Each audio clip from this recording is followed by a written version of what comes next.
sir यो 10,000 कसरी आयो त 1 मिटर स्क्वायर बराबर यो 10,000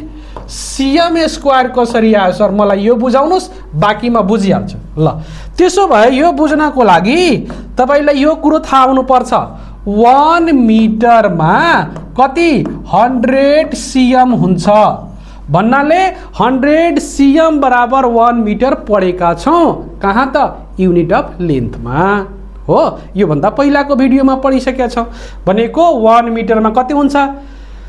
100 सिएम हुन्छ भनेपछि अब यसलाई कन्भर्ट गर्दाखेरि यहाँ के हुन्छ हेर्नुस् त 1 metre square is equal to मैले के लेख्न पाउँछु त 1 मिटर इन्टु 1 मिटर हो सर ठीक छ यति कुरो बुझे 1 मिटर इन्टु 1 मिटर कसरी त 1 इन्टु 1 गर्ने हो भने 1 नै भइदियो मिटर इन्टु मिटर गर्ने हो भने मिटर स्क्वायर भइदियो त्यही भएर 1 मिटर स्क्वायरलाई 1 मिटर इन्टु 1 मिटर लेखेको हो ओके क्लियर ल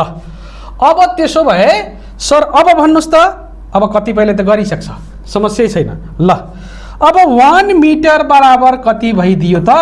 1 मिटर बराबर सर 100 सिएम ठीक छ सर यो कुरो बुझियो अनि यो पनि 1 मिटर बराबर त 100 सिएम हो नि त हो नत्र भने एउटा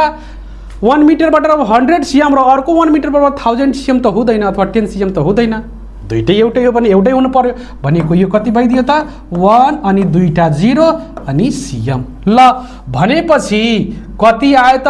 यसलाई गर्ने हो भने कति आयो हेर्नुस् त यसलाई गर्नुभयो भने यहाँ 1 यो 100 इन्टु 100 गर्नुभयो भने कति 1 अनि दुईटा 0 यहाँ छ यहाँ दुईटा 0 20 अनि 20 मिलेर कति हुन्छ 40 एउटा दुईटा तीनटा चारवटा 1 0 0 0 0 भनेको कति भइदियो त यो 10,000 भएन र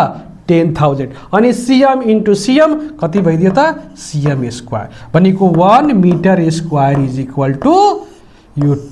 कति 10,000 सिएम स्क्वायर यसरी भएको हो अनि यहाँ यही यदि यो बुझ्नु भएको छ भने त समस्या छैन हरेक तपाईले निकालिहाल्नुहुन्छ समस्या छैन अनि यो बुझेको छैन भने त फेरि यहाँ रटिन्छ याद गर्छौं भागिहाल्छ दिमागबाट त्यही भएर यो बुझ्ने हो अनि यो पनि अब निकाल्न सक्छौं